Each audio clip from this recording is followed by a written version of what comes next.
Charles laughed. I thought this was what all the young people listening to.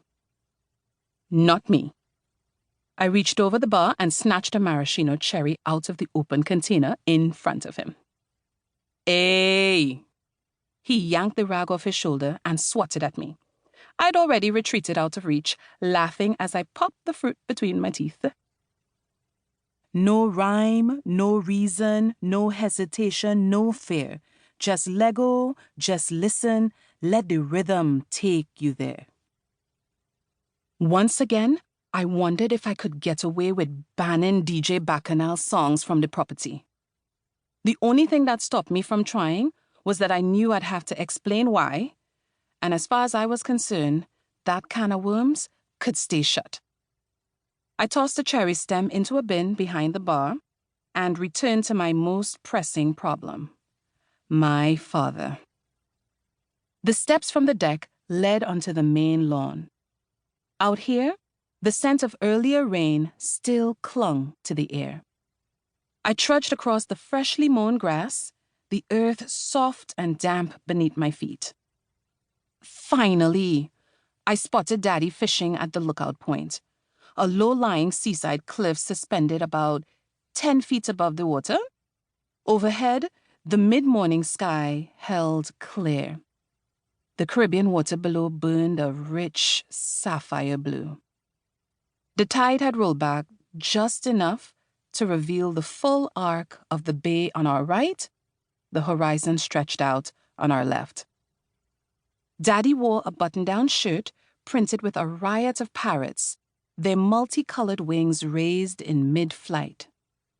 Unfortunately, this was far from the most embarrassing outfit he owned. In fact, I'd long suspected he'd amassed the most horrible wardrobe on earth on purpose.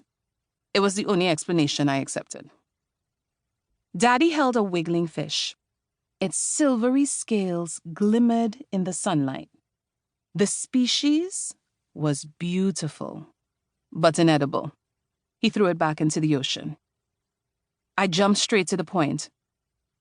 Daddy, please explain to me why there's a booking for the villa for 3 weeks under your name. Daddy smiled. His dark brown fingers carefully baited the hook before casting it out. He held the fishing line between his thumb and forefinger, giving it just enough length before pinching it tightly. The ancient, rusted metal reel hung around his arm. No matter how many new, expensive fishing rods people gave him over the years, he seemed determined to use the steel relic. He said it was something about the feel and pull of the line. Calm yourself, Reyna, he said. It's a favor for Jake. Jake? Why did my brother-in-law want to rent the most expensive accommodation at the hotel?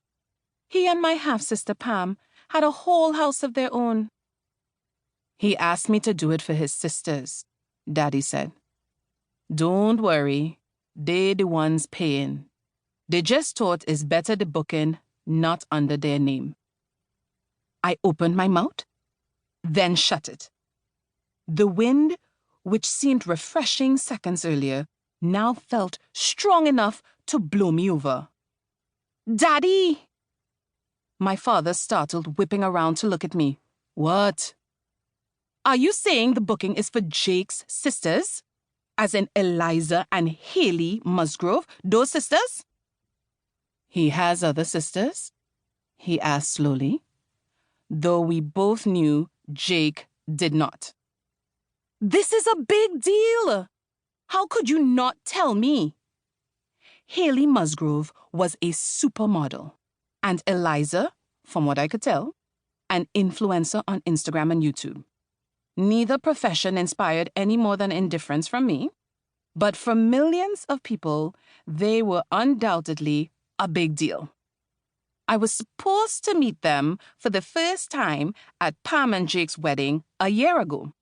But, in typical Pam and Jake fashion, the couple cancelled everything at the last second and eloped without warning.